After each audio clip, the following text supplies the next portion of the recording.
suculentinhos, olha só, eu trouxe essa lindeza para vocês verem, que eu tô louca por conta de uma, mas eu não tenho. A Oxalis palmifrons, se não me engano. Ela é uma plantinha nativa da África do Sul, né? Como todas as plantas maravilhosas, a gente vende lá, como que tem planta linda lá.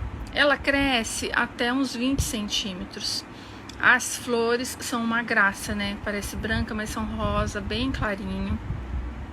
E eu achei, assim, como toda planta, né? No inverno, ela tem o crescimento no inverno e no verão ela entra em dormência.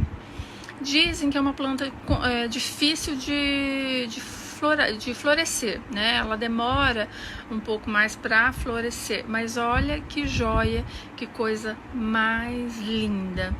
Eu vou fazer um experimento com algumas sementes e se der bom, eu volto aqui para falar para vocês.